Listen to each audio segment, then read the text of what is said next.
At first, let's take an example. We take extracts from the financial statements. A company has sales of 1000 crores. It has incurred expenses of 700 crores. The profits of the company is 300 crores. Let me now ask a question. What is the cash generation in the business? Is it 300 crores or something else? Tell me, is it possible to say? Some may say there are many factors which has to be studied. Well, in this case, the cash generation can be 300 crores only if the entire sales realization is 1000 crores and the expenses paid is 700 crores, and that too at a time. That means the profits and the cash generation would be equal. But in real life, it happens rarely. In real life, the cash generation could be less than 300 crores. Suppose the sales are 1000 crores, the sales realization is 700 crores, the expenses paid is 400 crores, the loan repaid is 50 crores, and the fixed assets purchased is 100 crores. So the cash generation is 150 crores. Now, what does that mean? If the sales realization is 700 crores, then 300 crores of cash remains with the debtors, which would be realized within 1 year. Again, if the expenses paid is 400 crores, then 300 crores of cash payment is outstanding to the creditors, which have to be paid within 1 year. Once again, the repayment of loan and purchase of fixed assets have reduced the flow of cash, and the cash generation has gone down to 150 crores. Again, the cash generation could also be more than 300 crores.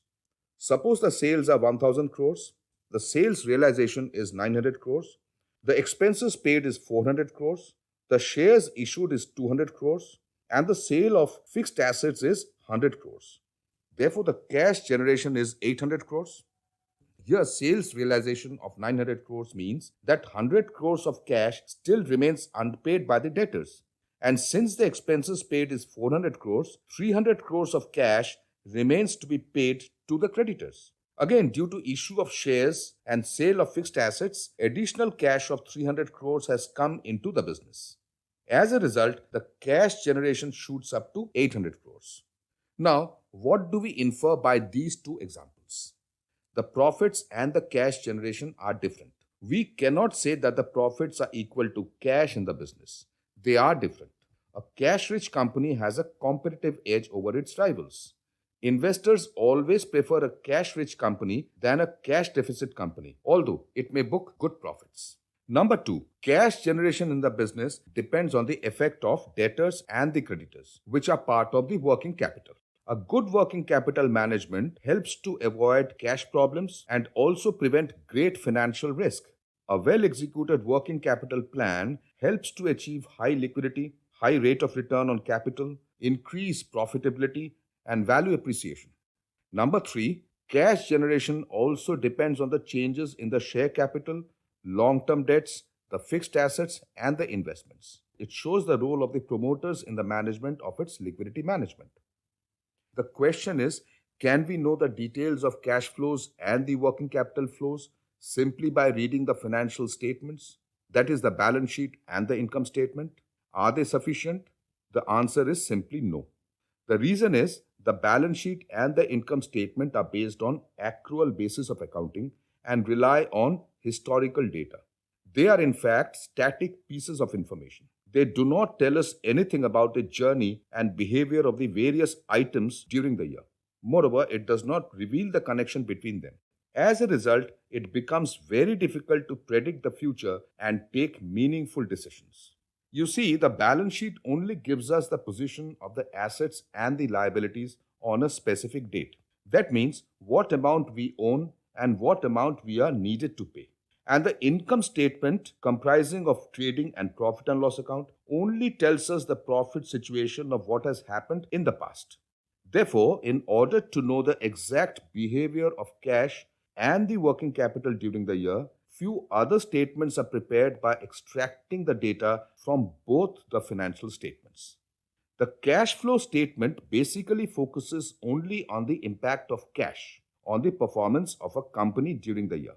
It is a very important analytical tool for all the stakeholders: the management, the shareholders, the bankers, and also the statutory authorities.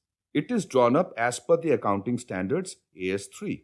It is mandatory for a corporate to prepare a cash flow statement in addition to balance sheet and the income statement. For a non-corporate, it is not mandatory. The other statement is the fund flow statement. While cash flow statement focuses on the narrow concept of the working capital, that is only cash, the fund flow statement focuses on the impact of the entire working capital, including cash, on the profitability of the company. It therefore has a much broader approach. It reveals the sources and the uses of working capital funds and tracks their entire movement in a financial year. Although preparation of fund flow statement is not compulsory, but it is also a very useful tool in the hands of the management, the bankers, and other stakeholders to assess the performance of a company. Before we understand cash flow statement, let's first decode the meaning of cash flow statement. The cash flow statement can be broken into three parts. First, we will understand what is cash, then what is flow, and finally, what is statement. So, what do we understand by cash? Cash is the lifeblood of any business. Here, cash doesn't simply mean only cash. Cash here means cash and the cash equivalents. Cash equivalent means those which can be converted into cash immediately. It includes cash itself, the bank balance, and marketable securities. Why? Because bank balance can be readily and instantly used in the business, and marketable securities can be sold in the stock market quickly and converted into cash. So, cash means cash itself, the bank balance, and marketable securities. It means the liquid assets of the company. It is a part of the current assets of the business. Next, what is flow? Flow means that which flows continuously and is always undergoing change. It does not include anything that remains fixed and static. Flow can be compared to a running stream of water or river in contrast to a static pool of water like a pond or a lake. Now, cash in any business is the most volatile and moves very rapidly. It is therefore an extremely risky asset which requires close control and monitoring on a regular basis. An effective cash management ensures success of any business. Every business depends on continuous inflow of cash and cash equivalents to survive and grow in business.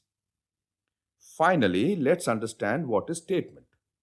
The cash flow is prepared in a statement form by comparing and recording all those changes in cash and the cash equivalents from the existing statements like the balance sheet and the income statement, so that in the end we will be able to exactly know how the cash and the cash equivalents were generated and where it was utilized.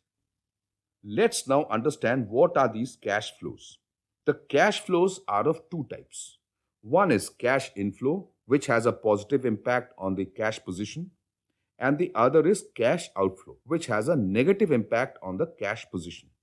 The cash inflow means all receipt of cash or all sources of income.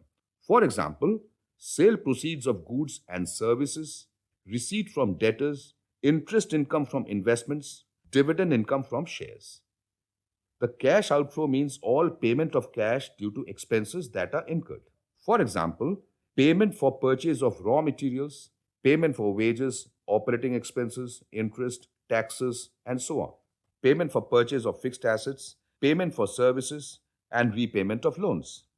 When we talk of cash, we need to understand the concept of cash management and why it is important. Primarily, there are four kinds of cash motives. First is the transaction motive. Here, the objective is to maintain sufficient cash to meet the regular payment schedule. Then you have the precautionary motive. Here, the objective is to maintain that level of cash to meet unprecedented payments towards demand for cash. Then, speculative motive. Here, the company looks for a favorable opportunity for investment in raw materials or buying securities and keeps cash for the purpose. And also the compensation motive. Now, here the companies are forced to keep certain amounts of cash in banks and other agencies. Ideally, the firms should manage their regular payment schedules like payment for raw materials, wages, operating expenses, interest expenses, and so on. from their current assets. It should maintain a fine balance so that it never falls into a cash trap and in worst scenario face insolvency proceedings. It should have sufficient cash to maintain a high credit rating by meeting all its payment obligations, to avail regular cash discounts from suppliers, to keep provisions for unanticipated emergency purchases. For example, purchase of essential raw materials even when the prices are high, and also to take market advantage due to low prices and make purchase of critical raw materials for the future. But a company should not lock up in unnecessary inventories and keep idle cash to avoid wastage. Let us know why cash flow statement is unique. The cash flow statement will not only tell us the cash inflows and the cash outflows, but in fact it breaks down and also dissects the balance sheet and the income statement. It also maps the entire movement of cash and the cash equivalents from the beginning till the end of the accounting period into three types of activities: the operating activity, the investing activity, and the financing activity. Now, that provides an insight into the reasons for such movement and helps the management, the bankers, and other stakeholders to assess the quality of its cash management, liquidity planning, and also predict the future cash flows in the business. Finally, let's have a brief idea as to how to prepare a cash flow statement. The entire balance sheet and the income statement is broken up and three statements are prepared. The first statement is cash flow from operating activity. The second statement is cash flow from investing activity. And the third statement is cash flow from financing activity. Then all the three statements are summarized and the net result is arrived at.